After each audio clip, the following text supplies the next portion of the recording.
Being Black in America comes with its challenges. However, we understand that enlightenment through education is the oppressor's worst fear. By bridging the gap between academia and the people, our purpose is to equip you with knowledge that breaks down barriers during your journey towards truth and freedom. Welcome to the Black and Highly Dangerous Podcast. Yo, Daph, what's going on? What's going on? How's your week been? My week has been fabulous. I have been doing work and, research or writing my dissertation, not really doing research, from Seattle over the last week. And so I spend the early part of the day, just buckling down doing work. And then in the evening, I've been enjoying some really good food and scenery. Oh, that's good. Yeah, I've never been to Seattle. I only hear good things about it, so I'm sure it's good and fun and refreshing to write while you're away. That's a good, and that's a good system too. Write in the first half and then go enjoy the sights in the town or whatever, the city afterwards. That's pretty good balance. Mm-hmm. And I've been having to work out as well because I've been eating so much food and I've had dessert every single night. So that has also forced me to get my workout in every single day. So, it's been a pretty good week. Oh, that's good. That's good. That's good. Yeah, I've been just doing the same kind. I mean, I've been home. I ain't been traveling, but I've been working on a couple papers and trying to get everything in order. I got a month before the semester starts, so I'm just trying to get a lot of writing done before that happens. So I think I'm on the same wavelength, working during the day, and then kind of just chilling and relaxing in my evening times. Yeah. Being in graduate school, I had always dreamed of kind of having that schedule. Although I don't want a 9 to 5, I want a life, or I want to be able to manage my work in normal business hours, if that makes any sense. If I want to take a day off, I want to do that. But at the same time, I get tired of working 7, 8, 9, 10, 11, 12 o'clock at night. Yeah, I can see that. I mean, that's the perk of being academia, I guess, that flexibility. But I think this episode. I know we mentioned this last time. We'll do some Oh Lord news in a second, and then we'll get into some of the things to prep everyone for the upcoming debates. That'll be happening, I guess, tonight is when the episode airs, right? Wednesday? Yes. So the first debate is Tuesday, and the debate, night or the day's episode airs. All right, cool. So let's get in some Oh Lord news, and then we'll get into some of the politics. Okay. Hello, and welcome to BHD News, where we give you the most current and eye-opening Oh Lord news of the week. Join us as we present news that'll make you want to say,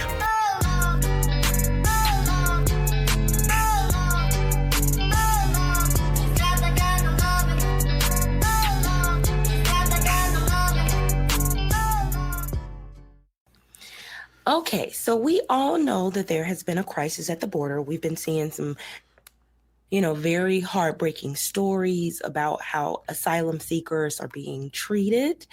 And it's becoming even more distressing and disturbing because now U.S. citizens are being caught up in this, anti-immigration trap, specifically in 3 separate incidents over the past month or so. U.S. Latino citizens have been harassed and detained, and not just adults, but also children. So have you heard about the Dallas-born U.S. citizen? He's 18 years old, and he was detained for 3 whole weeks. Wow. By Border Patrol and ICE. And so what happened was they were, I think, near a border town, or they were near a border town, and they were stopped by Border Patrol and ICE agents. The boy in question had his Texas state ID, which you cannot get if you are not a citizen. I believe he also had a social security card with him, and other identifying information to make it clear that he was a U.S. citizen. They detained him and his brother. His brother was not a U.S. citizen. His brother was born, I believe, in Mexico. And they detained both of the boys. And the older brother decided to self-deport just so that he could leave the detention center and report to their mom what happened, because they were not allowing them to, make any phone calls. So they would have been stuck there for weeks with their mom not knowing what happened to them at all if the older brother hadn't decided to self-deport so he could call his mom. Wow, that's crazy, man. It sucks that people going through this. Yes. But listen to this second one about this. Um, so a 9-year-old girl who was a U.S. citizen was also apprehended by U.S. immigration officials for 32 hours before she was released back to her parents. Wow. So the girl attends school, I believe, in Tijuana. So, there are people, it was reported in an article that there are people who often, cross the U.S. Mexican, border for a number of reasons, and they are citizens. I think these towns just kind of operate together. Well, the girl was trying to cross the border with her 14-year-old brother. They had been driven near the border, but because of traffic, they were going to be late to school. So, the adult told them to go ahead and go. Well, when they tried to cross the border, first of all, they accused the 14-year-old brother of trying to sex traffic the 9-year-old. Wow. But then they took the 9-year-old in custody and held her for 32 hours because they said she did not look like the photo on her passport and that the 9-year-old gave conflicting answers. She's 9. Yeah, what they expect, yo? They supposed to have her story straight at 9? Like, hey, wow. A story straight about something that she's like really confused about. So, it's a lot going on. And, actually in Minnesota, an immigration official tried to detain 2 women in a store because they were speaking Spanish, or actually it was in Montana because they were Oh my speaking gosh. Spanish. And he told them, people don't really do that up here. That is, there's a reason why I probably always forget Montana as a state. When I think of the U.S., every time I hear Montana, I'm like, oh yeah, we do have that state in the U.S. That state, yeah. But it's, that just shows how scary it gets. Like children, are not protected. Teenagers aren't protected. People who are just speaking in Spanish, like you can speak in Spanish. That doesn't mean you're an immigrant. Like that is so silly. But it's just getting scary. And it made me think about the 10 stages of genocide that you mentioned and talked through on our last episode, and how these people are being surveilled, how they are being othered and, detained. And it's too much. No, it is. It's just getting really scary, man. Like sometimes you just take a step back and look at the times we're living in. It's like I can't believe that this is actually going on. I mean, adjacent to the stories you talked about, I've been seeing a lot of viral videos going on with folks who, the way ICE is just attacking people, breaking car windows, busting down doors, all this kind of stuff. People are just driving, going in their everyday life, but how aggressive they are of trying to, catch people and deport people and detain them, man. And like you said, a lot of the American citizens are being caught up in this nonsense too. So it's kind of wild. Absolutely. Speaking of wild, this second story is actually related to your alma mater. I don't know if you heard about this. Uh-oh, what's up? I don't think I heard about this. Hampton University fired 9 police officers over misogynistic and racist content on social media. What? No, I didn't hear about this one. Oh my. Yes. So they did not actually share any of the images in these news stories, but apparently there was some type of meme war.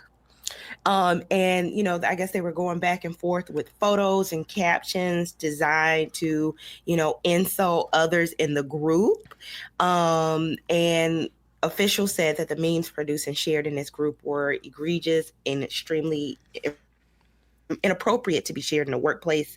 And the university said they have zero tolerance for that behavior. But of course, they did not show the images. But it seemed like maybe they were joking. I don't know, but Yeah, I gotta look this up. Yeah, I mean, when you're in these positions, if you're doing it in the workplace, at the workplace, that's a different story. It kind of sounds like it was some maybe form of group chat or yeah, group thing, and they were just going ham and doing inappropriate things, and then got caught up in it. yeah. You said 8, 9 of them got. It was not, and it was actually 4 or 5 African Americans and 4 white officers. So it seems like they were like going back and forth with each other. It seemed like in a joking way, but the university is like, I'm not with it. Yeah, that's damage control. That's making sure your image stays intact. So they just getting ahead of it. Yeah, I guess I gotta look into it. I don't want to say it's it just sounds like one of them situations. Yes, it's probably inappropriate, but it probably was like they're all homies, especially if it was both mixed black and white, just going at each other. Yeah.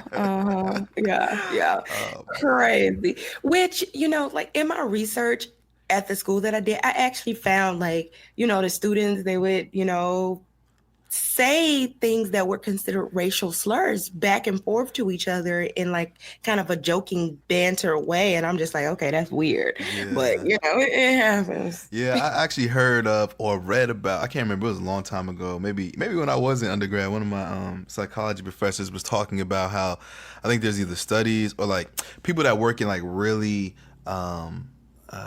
I think he was working in like a mental health facility for like extreme cases, and I guess a lot of the things that they would see would be pretty extreme with the patients and stuff like that. And he said a lot of the times in the break room, all the staff and employees, whatever, they would get around, they would just say like inappropriate jokes or crazy things about the patients and stuff like that.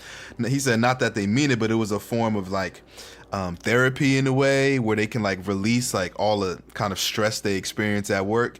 And he was just like, yeah, if people heard the things that we say, we could probably be in a lot of trouble. But he admitted that they kind of needed to do that because of the type of environment. Now I've been to Hampton. I don't think Hampton is as stressful as some other police work out there as a campus police. But who knows? It is a part of the culture, I think, in some spaces.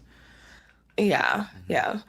Speaking of getting fired, I don't know if I shared this story with you, but I just found it was too funny.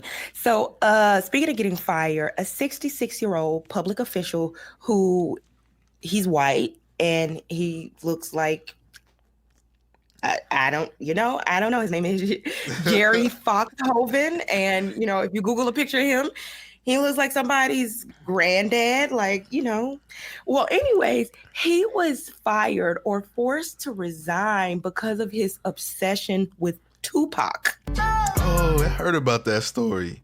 I think he was trying to figure out Tupac's killer or something like that. Was that it? Well, it seemed like a lot. So he was a director at this place for like 2 years, and he often like emailed out Tupac lyrics to be like motivational. Oh my God. And stuff like that. And so, I think somebody had reported or asked him to stop, and I don't know if he had been warned, but after he sent this email, he was like, this is the email. He was like, "You have already received my email reminding you that this Sunday is Father's Day. I am sure you are already aware that this Sunday, June 16th, is also Tupac's birthday. He would be 48 today if he were alive. So, of course, I will be celebrating both Father's Day and Tupac's birthday. I hope you all enjoy the day as well and take time to enjoy one of his songs." And it says, "Hard to believe he's been gone for almost 23 years. Here's an inspirational quote by him. Pay no mind to those who talk behind your back. It simply means that you're 2 steps ahead." That is hilarious, man. That is hilarious. So wait, why did he get fired though? Is it just like it made people uncomfortable, or he was just doing it too much? It made people uncomfortable, and I believe, like I said, I think that at least one person like expressed that they were like uncomfortable, maybe to a higher up or something. But I think they found it inappropriate. That's interesting. I mean, I feel like every job you have, you always have a handful of folk that just do things that are, outside the norm. Like when it comes to, etiquette with emails and things like that, even in academia, like the email chains we were part of, I'm like, okay, y'all a little Yeah. off. So I think it's just funny though that, he chose Yeah. Tupac and that got him. But, it's a motivational quote. Celebrate Father's Day and What? Tupac's birthday. Yes. So I have two other little stories. One is on a more serious note, but it's still on the topic of like work and jobs. So a new study by researchers at Northwestern, Harvard, and the Institute for Social Research in Norway did field experiments on hiring discrimination from 1989 to 2015. And what's crazy is that the researchers found that anti-Black racism in hiring has gone unchanged since 1989. Oh, wow. That's wild. And you know what? I'm not surprised, but the fact that it's 2019, we're still seeing data like this saying that not much has changed in the past 30 years. It's wild. And I mean, it is wild, but it also helps to explain the fact that our employment rates, while overall it might be low, it's still higher than like the national average. And like you're looking at other places, it's above other racial groups. Yeah, that's true. That is true. Like in May, there was a report that Black unemployment is 86% higher than the U.S. average. Although, we have been at, historic lows, it's still an issue. No, it really is. It really is. You said this was a play. Where did they do the study at? So it was a collaboration between researchers at Northwestern, Harvard, and the Institute for Social Research in Norway. Oh, okay. That's an interesting connection. Yeah, it is. And they looked at field, and so for our listeners who might not know what field experiments are, so they looked at all the available field experiments over almost a 30-year period. And field experiments are, for instance, it could be resumes. They send the exact same resume with the same qualifications, same everything, but all they'll do is maybe change the name from Tyrone to Tyler or something like that.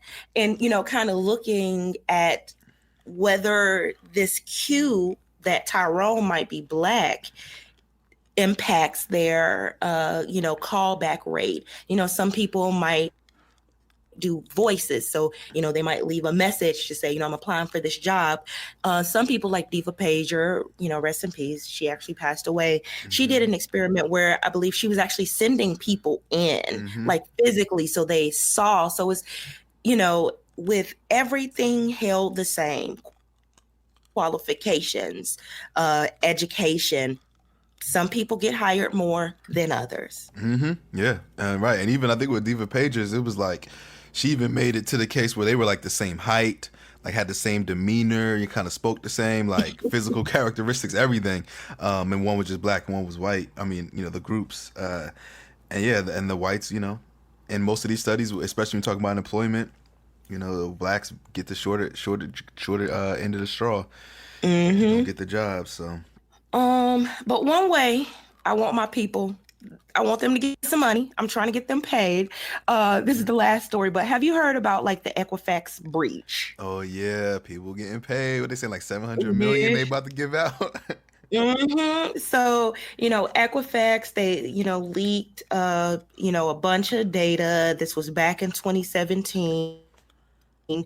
Back then, you could actually go on their website to see whether you had been affected by the breach. Well, they just reached a settlement that includes up to $425 million to help pay those who have been affected by the breach. And you can get money in a couple different ways. The first way is you can either select 10 years of free credit monitoring from Equifax. But I mean, they did this. Why would you want them to protect your credit? Yeah. But, that's your business. Or you can get $125 if you decide not to enroll, but you have to kind of verify or certify that you have some type of credit monitoring. So it could be Credit Karma, it could be one of the other credit bureaus, but they're pretty much saying, if you take this 125, we are not responsible. You better monitor your credit. And that's the easiest thing to do. All you have to do is look to see if you're affected. If you were, you just claim that 125. Now, if you are somebody who actually experienced like loss or damage related to it, the credit, the breach, or if you like spent time like freezing your credit report, following the 2017 breach or anything like that, you could claim up to 20 hours to be compensated for that time you spent repairing your credit or trying to protect it. And it's $25 an hour. For the first 10 hours, all you have to do is describe what you did. You don't have to produce any proof, but you have to describe what you did based on an hour. So, that could be up to you fit off of the 1.5. If you try to claim more than 10 hours, then you have to produce like some type of evidence of the time you spent repairing your credit and etc. like that. So, that's just a little bit something to think about. You can go to ft.gov, or Google ftc.gov Equifax data breach settlement. It'll take you there. It'll give you information about how to file the claims and etc. But get your money. Yeah, everybody look into that. Equifax is like one of the biggest, definitely got to be top 2, top 3 credit, reviewers, value, whatever. And so that's a big breach they had. And so, yeah, get compensated if you were affected. I'm gonna look into that too. Shoot. Yeah, just know it's probably gonna take a good 6 months to get the money. Oh yeah, but, I bet. it's not gonna be nothing quick. Why not do it? They owe you. Yeah. They owe you. I got one other oh Lord news story that I'm surprised. I know you had to see this, Daph. It was the video of the raw chicken moving off the table. Did you see that video? Oh no, I didn't. Oh my goodness. It went viral. It was at one of those the kind of restaurants. I think they're usually typically like Asian restaurants where you kind of cook your stuff yourself on like a pot. Yeah. And so it was this, raw it was a solid piece of chicken, and the girl like got up because the chicken was still like, it was moving, and it literally moved off the table onto the floor. Oh my God.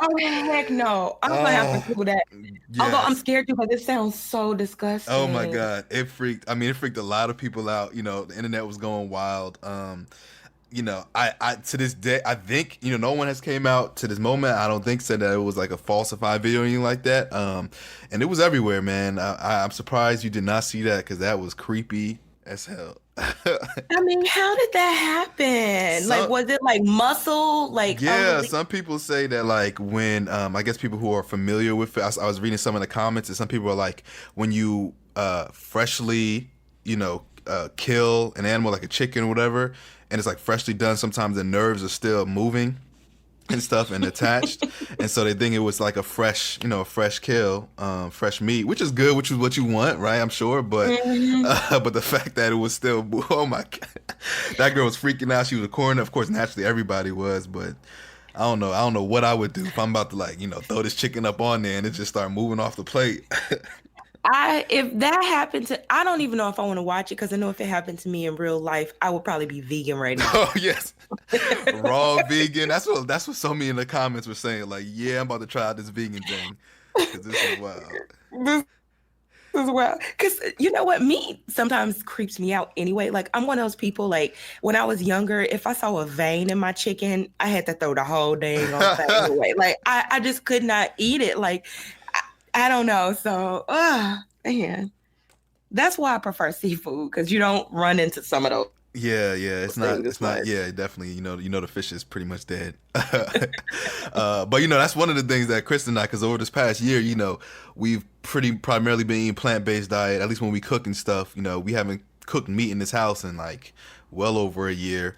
And oh wow, that's crazy. Yeah, so I mean, we'll eat chicken and stuff when we go on vacation and that kind of stuff. It's not like we're complete vegetarians, but we're like, let's primarily be when we cook and stuff. Let's be plant based, and I would say just the mere fact of not having to cook and clean like chicken or like meat in your house, it just feels so much better, in the kitchen. Like, you don't got to worry about so many of the germs and all the other kind of stuff, and the bacteria. You know how you got to be extra careful when you're cooking meat, like you said, and I haven't had to worry about that. So it's actually like really a kind of like a relief not to have cooking meat in the house.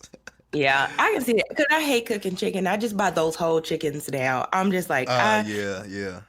I do not have time to deal with chicken, raw chicken, Yeah. especially raw chicken that run away. Yeah, exactly. Yeah, that yeah, you got to check out that video after this.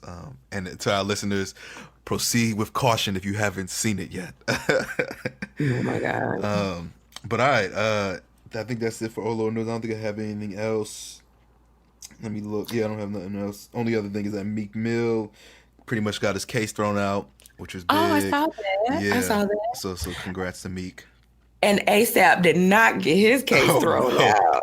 No, he did not. Got charged with assault and can face up to 2 years. I doubt that'll be the case, but for some reason that prosecutor out there is really trying to get him. And people are saying that Trump stepping in might be hurting his situation more.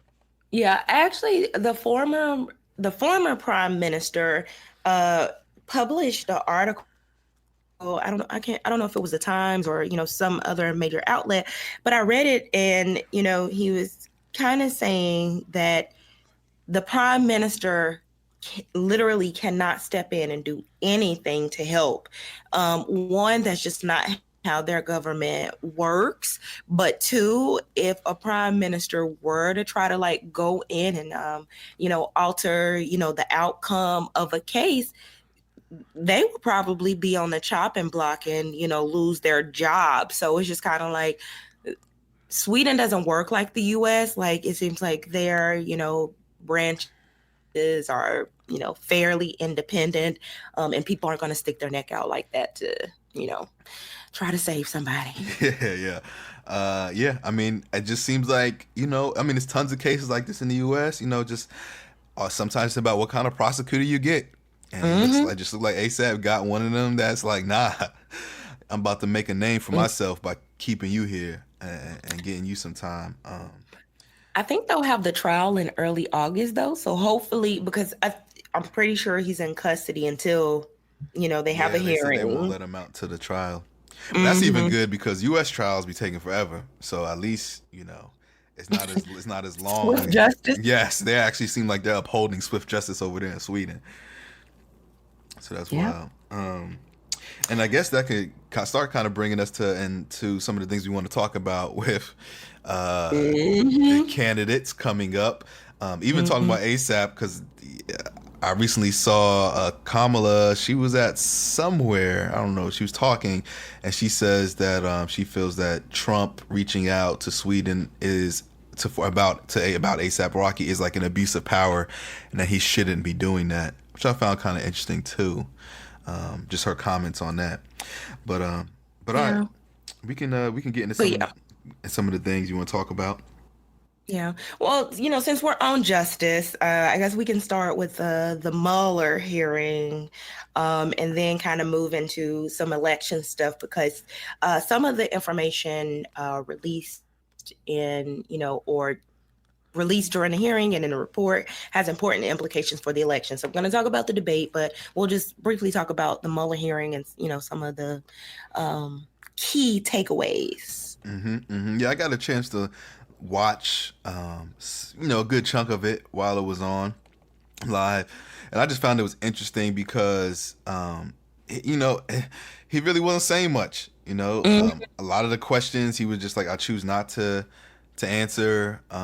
He was very careful and deliberate in how he responded, but there wasn't a lot of juiciness out of this hearing. You saw the couple of lines I'm sure we're about to talk about that the headlines ran with, but overall there wasn't much. Pretty hush hush. And also, from what I took away from this is this is pretty much repeating the report. Like, this is for people that didn't want to read, because Mm-hmm. nothing extra was revealed in this hearing than what was already in the report.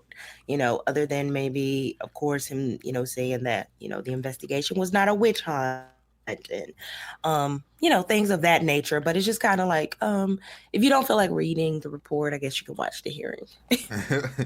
Yeah, pretty much. That's a good in a lump sum. I think some of the takeaways, which we already kind of knew, like he already alluded to in the report that Trump was not in the clear all the way, but he Mm-hmm. couldn't indict him. Um, and so I think the one of the biggest headlines in the takeaway was the fact that Trump can be indicted or When he charged leaves. when he leaves office, right? So I think Mm-hmm. it seems like there was some kind of loophole because that he is president, a sitting president can't be indicted for these kind of charges.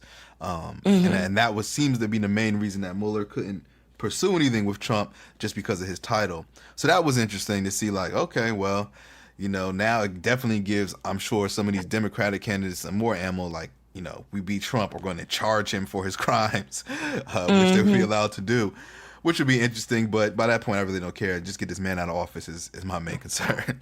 Yeah. Well, it'll really depend on who is, like, for instance, when that time comes when he's out of office, whether that is uh 2021 or, unfortunately, potentially 2025. 2021 to 2020. Let's put that into the air, please. But we're gonna get to that later. Yeah. But these people got to get their life together if they really want that to happen. Um, the other thing, to take away is just how much foreign governments have taken an interest in interfering with our elections. And, even if you don't want, Trump out of office, or, even if you don't think it's a possibility, it's just really scary to think that, not only did Russia interfere with the 2016 election, but they are still involved in our politics. And it seems that other foreign governments are, either taking or considering taking, their lead and doing so as well, interfering in our elections. So, Yeah, yeah. I think this Russia issue, you're right, has opened the door for other countries to be like, oh, that's a good idea, and now we can be, I guess, digitally attacked from multiple fronts. Um, mhm. and it reminds me, me and my wife just finished watching this show called The Good Fight. You ever hear about it? Yes, I have. Okay, yeah, because we used to watch The Good Wife, and then The Good Fight is a spinoff for those of you who don't know. And I like The Good Fight because it's like a black law firm that takes on like social justice issues and stuff like that. So I suggest all of you check it out. And it's like a super, they're like super anti-Trump everything throughout the entire series, which is hilarious.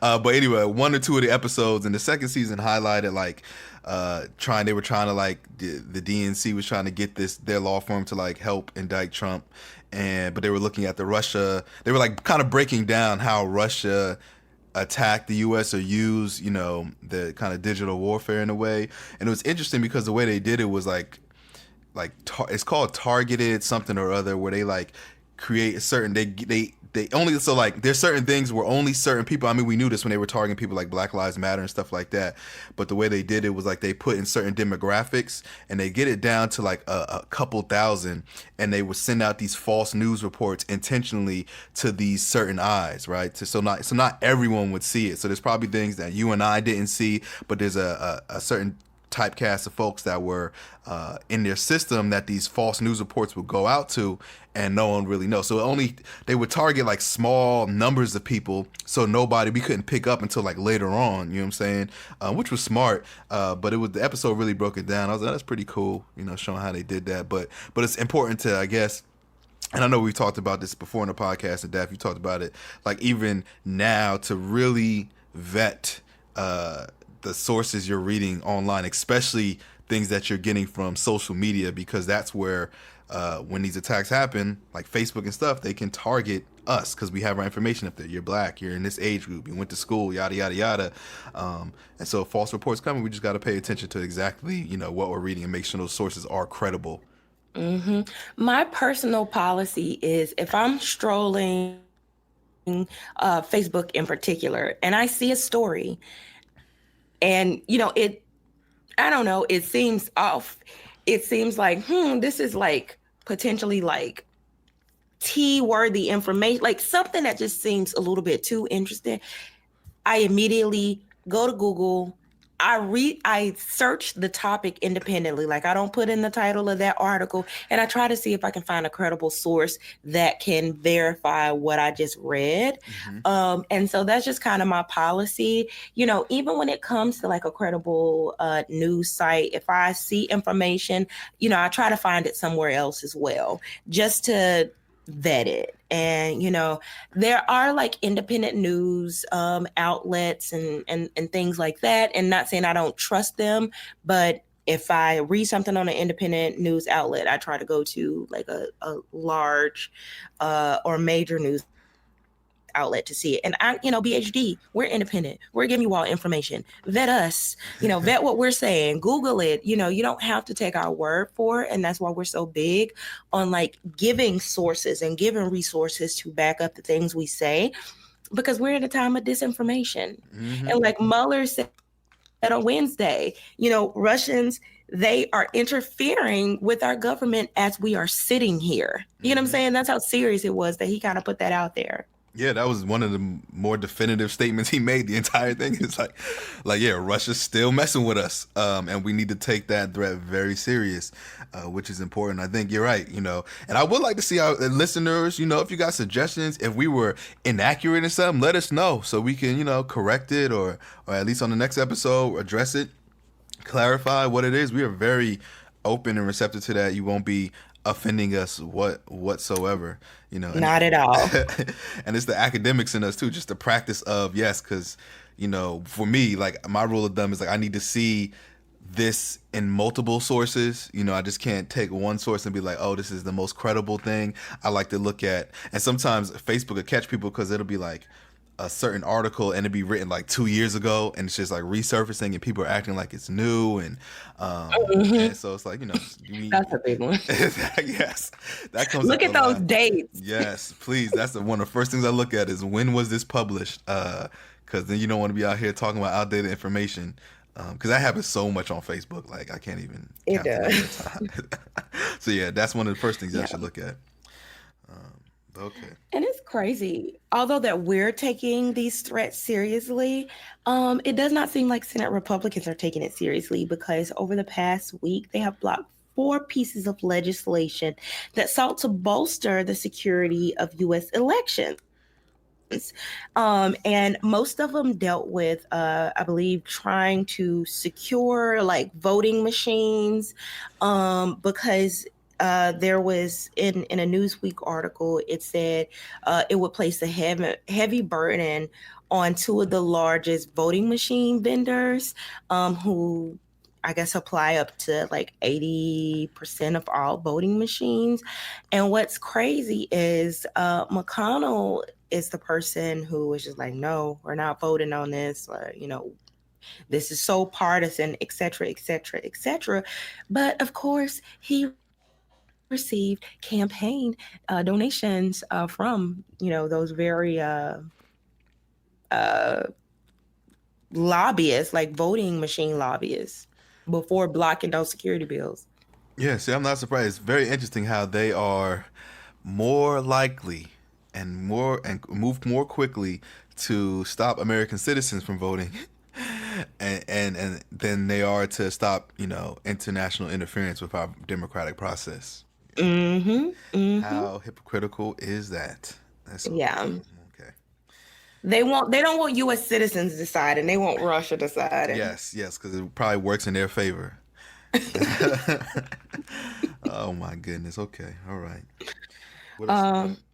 But speaking of deciding, Mm-hmm. we have a tough choice with our Democratic primary. And of course, as we mentioned, 2 debates this week, one last Mm-hmm. night from when this episode aired, and one tonight. And if we get a chance, I guess we can try to live tweet again Yeah. about some of the debates. Mm-hmm. But the debates are happening. You probably already saw one, and I guess the biggest contenders in that, and the big contenders in first, of course, Bernie Sanders, Elizabeth Warren, Pete Buttigieg, Beto O'Rourke. Those were like the top names, and of course, Amy Klobuchar, also. And for the second night or tonight, it is Biden against Harris again. And we have Castro, Yang, and Cory Booker. It's gonna be a good one. It's gonna be good. Both of them definitely.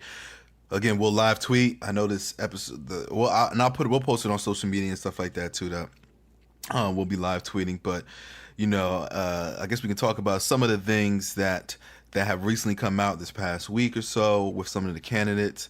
We already kind of talked about Elizabeth Warren's plan to forgive student loans, but it seems like she actually put the bill forward, introduced the bill to start the process now and not wait until she becomes president, which is good. I'm happy about that. Because that kind of says a lot, right? Why we always gotta wait for you to be, and it also makes people, I think it's very strategic too, because it makes people choose sides, right? Like, some of these Democrats and some of her peers and colleagues are going to have to vote for this now, right? Before.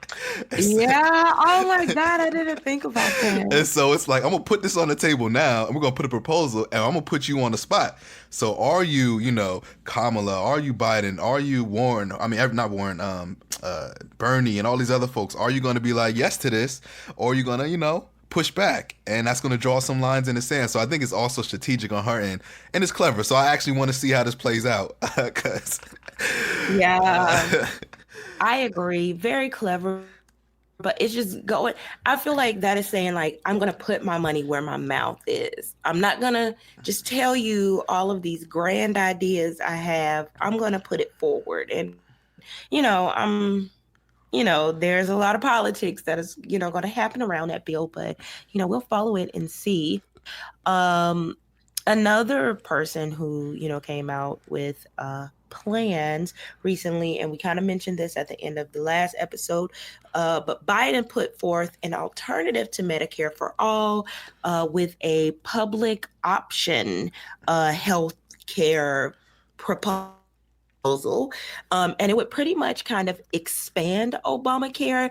And some people see it as like kind of a transition between our current system and potentially a Medicare for all. Therefore, they see it as a little bit more feasible, if that makes any sense. Yeah. And I think, honestly, any politician who is proposing that is just a more realistic one. It's not to say that we can't, and we talked about this before on the podcast, that we can't ever get to a universal free healthcare for everyone. But to go from what we have now to that in 4 years just seems like too much of a shakeup. And I feel like, again, especially from those of us in marginalized populations, usually it's going to be folks that look like us, folks that don't have money, that are usually going to be left out in these quick shifts, even like somebody like what Bernie Sanders is trying to do. So I would like to see a more gradual process to that, or moving in that direction where, yes, more people can get free access to healthcare, or better, cheaper, very affordable access. So yeah, that does, policies like that. He's not the only one with the public option, but it's good that he put it out, because now I think with these debates, that's going to be clearly a talking point of his. And for those, it might be more feasible to do this because I think Kaiser Permanente, did a study or a survey and showed that most Americans aren't willing to give up their private insurance for like a Medicare for all option. But with the public option, people would have the option to buy into a public system or to keep their private insurance and, I guess figure out what works for them. I do believe people have said one issue with that is that it still wouldn't 100% cover everyone, but it would cover like the majority of people, I believe. Yeah, I just feel like, I feel like most people right now would not be willing to change. Somebody like, myself wouldn't be running to just go to that, just because I need to see what it entails. You know what I mean? Just like, it's too many gray areas at the moment. And especially people that are talking about who have families, you got children that need coverage, and you don't want to just jump into something that puts your family in a jeopardizing situation too. It's just a lot of variables, and I think this should be a more meticulous, careful process to make sure that when it's done correctly. hmm And I'm going to share in our resources a very interesting article. It's actually from 2017, so it's an old article, but it did a good job of breaking down how other governments, across the country operate in terms of like their either single payer or public option health insurance. And from what I was reading, they looked at countries like Britain, Canada, um Sweden, Singapore, and by and large the vast majority of the countries do have like a public option or Medicare for all type deal, but there's still private insurance that, because like, so for instance, I think in France, like the government covers like 80 or 90% of like services, and you're required to buy into that system. But for services that aren't covered, you can have a private insurance that you can buy into, or you just pay out of pocket. And it seems like most foreign governments that have I guess public insurance for all still have private insurance. So that's a difference between like Bernie Sanders' plan, which would completely abolish public options, and other people's plans. But it's just interesting because people are always comparing us to other nations, and if you're going to do that, you should be informed about what other nations are actually doing. So I will share that article. Yeah, you said that was what you meant. You said it was the Kaiser family foundation, or This particular article was actually done by researchers at different universities. So what they had, it was a panel of judges that kind of talked about the different systems. So there was somebody from Indiana University School of Medicine, the Harvard Chan School of Public Health, Kellogg Business School, another public health school. And in the article, what they did was compared all of the different healthcare systems across the world. So, they go system by system, and they compare like Canada to Britain, which is like the single payer option. And they just go through all of these different world healthcare systems.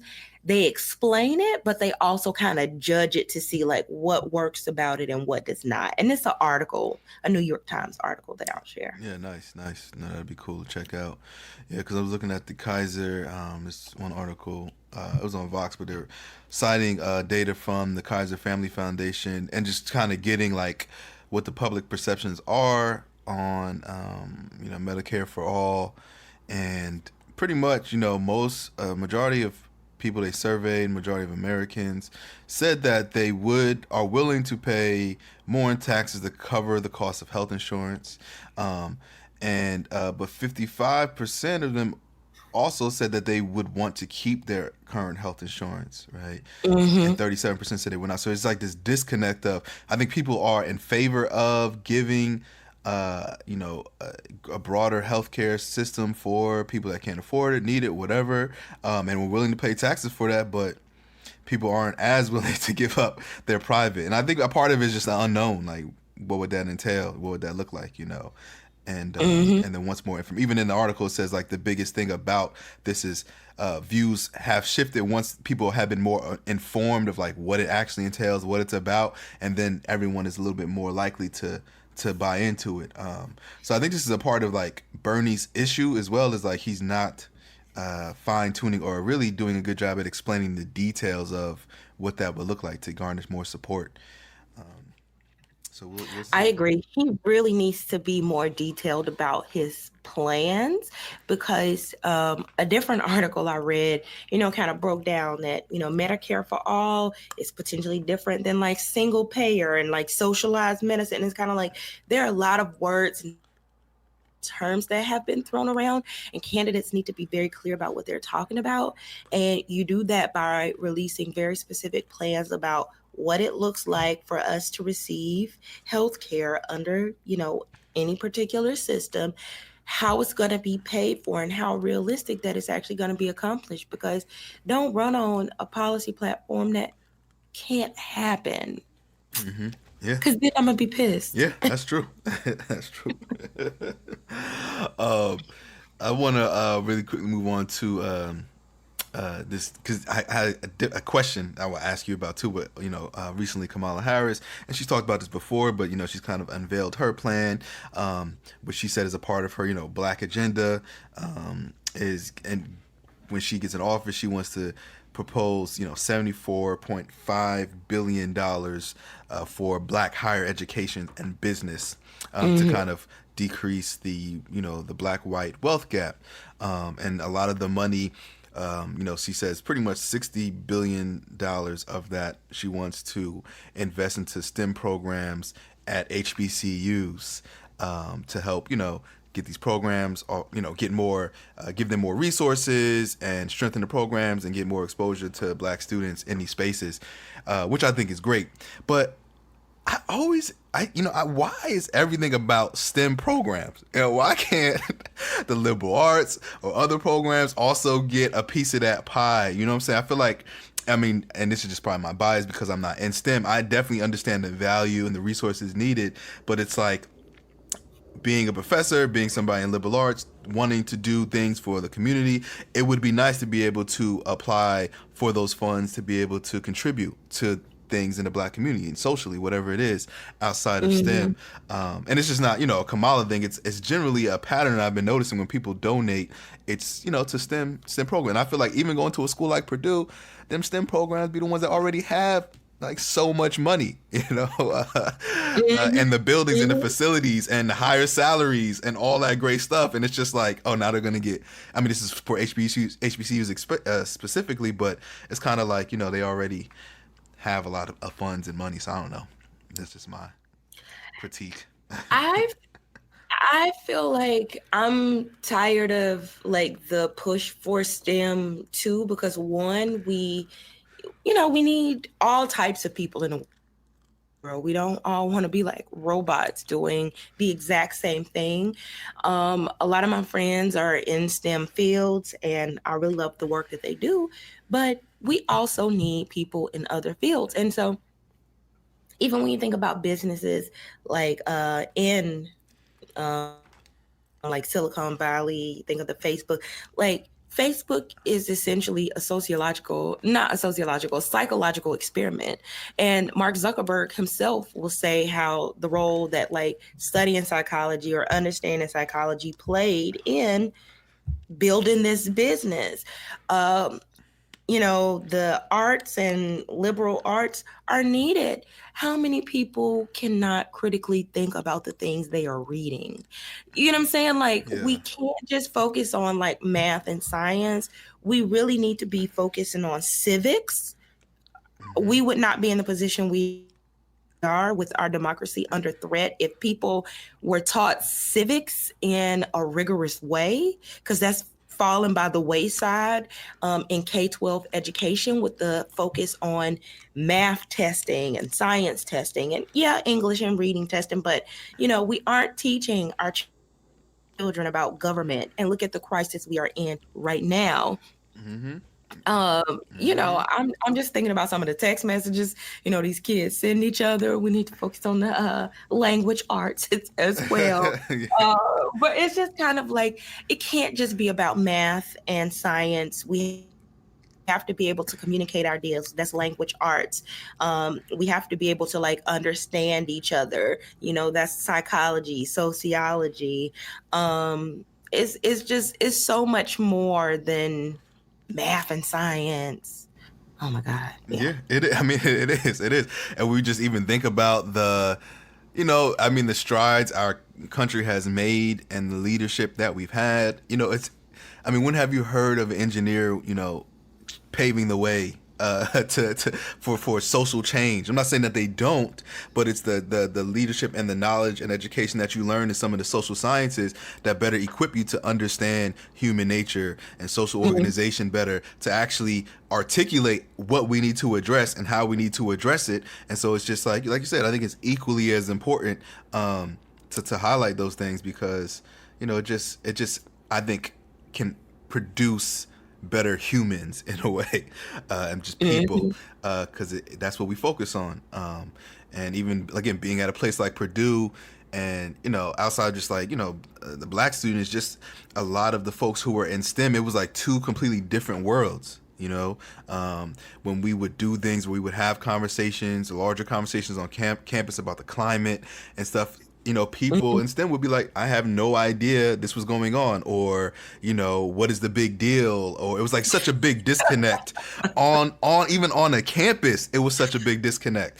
And so we need to do a better job at just like, yes, because we asked, growing up, and even at, high schools and college, I had to take these math courses and these science courses, and a lot of times I'm finding that even in my school, like people in like the business program or the STEM program, it's like an option to take a sociology course, or whatever it is, and I think a lot of these courses on diversity, on civics, stuff like that needs to be mandated just as much as me taking like physics 101.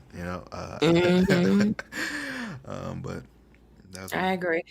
Did you also notice that in that plan, she does have like a student loan forgiveness piece of the plan, but it is for Pell Grant recipients who start businesses that operate for 3 years in disadvantaged communities. Oh, interesting. Mm-hmm. Interesting. I mean, like, well, that's two stipulations: to Pell Grant, and then also going into certain communities. I can see the idea of putting businesses back into these communities, provide some incentive for that. But I mean, that's a part of the problem, is that we've never had.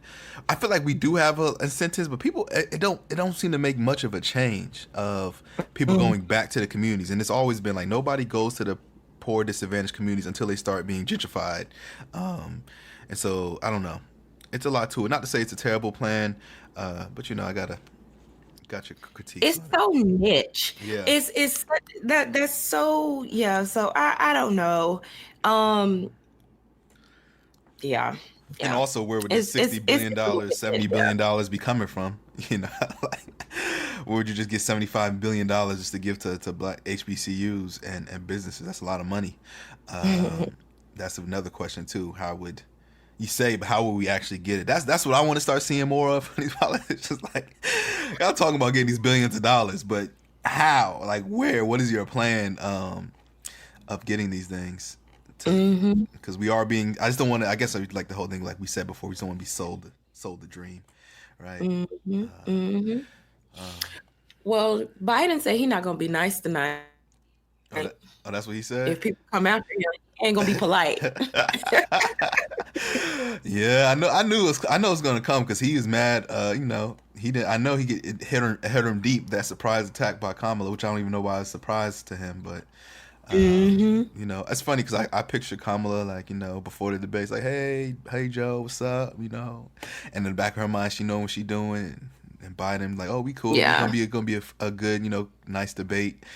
And then she hit him with that, and that just probably hurt his feelings a little bit. So now, Well, it seems like hit him on the segregation, and it seems like tonight they might be trying to hit him on the crime bill. So I think last week Cory Booker may have like brought that up or mentioned it. So it's just kind of like, I mean, Biden can hit Harris back on some things. I don't know about Booker, but yeah, not much. It's harder for somebody like Biden to go after people who are new in the game because they don't got too much dirt. Yeah, I think I only thing is, I guess, Booker's mishap or stuff with the pharmaceutical companies. But yeah, I mean, definitely, I would like to see, this him and, take more shots at Kamala a little bit, her record, because I want to see how she responds on that stage. deflect. Yeah, I think that's it. I even watched her I'm tired of what like her. She had another recent interview on the Breakfast Club. I don't know if you saw that, Mm-mm. but it's just Charlamagne and them are good at what they do, but it is just so biased when she's on compared to when they have other candidates on. Mm. They just give her a lot of like leading questions and like are joking with her about her naysayers and acting like everything she said like they don't really like get to her with the questions they need to ask. It's a little bit not that shouldn't be friendly, but you can just tell that her interviews compared to other candidates they have on, where Charlamagne's been much more serious and to the point, and like, what's your black agenda? And I'm holding like they're much more lenient to Kamala. Yeah. It's more like advertisement than information. Yeah. The sense that, like, yeah. And I feel like it's a what I'm disappointed in. I feel like it's a dangerous game that the Breakfast Club is playing because they are now that go-to platform for these politicians to reach out to the black audience. And if you are being biased in that way and not fairly or equally critiquing somebody like Kamala, it can do it. You can be doing a disservice to the community that you're serving or that listens to you. Like I feel like you need to be just as critical, not just on the white candidates, but the black candidates too. And get that. I mean, they were with Cory Booker and stuff, but it's just like I don't know. I feel like they're giving Kamala a pretty good pass, and that's why she's the only one that has like been back there already twice. And I feel like she's going to keep going back because of that relationship they have, where she's kind of protected and she can talk to these folks. So keep your eyes on that, and if you haven't, definitely y'all check out her interviews on the Breakfast Club compared to other ones, and I think you'll see what I'm talking about.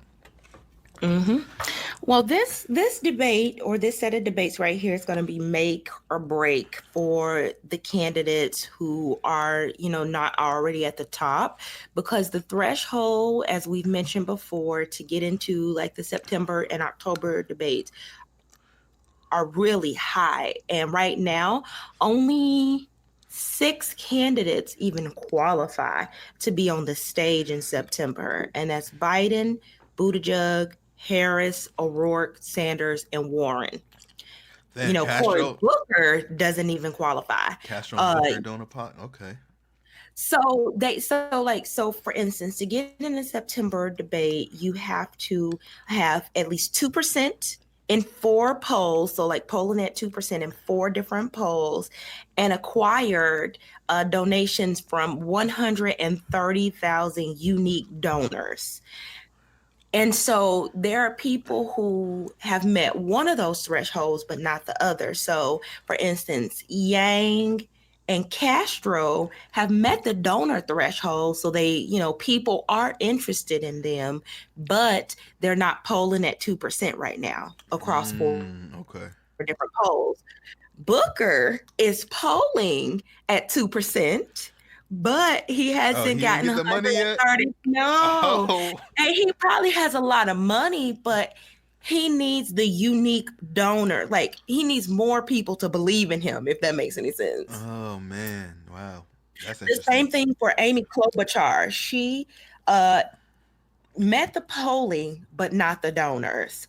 So, it's 6 people that have qualified and 4 people that have met one criteria, but not the other.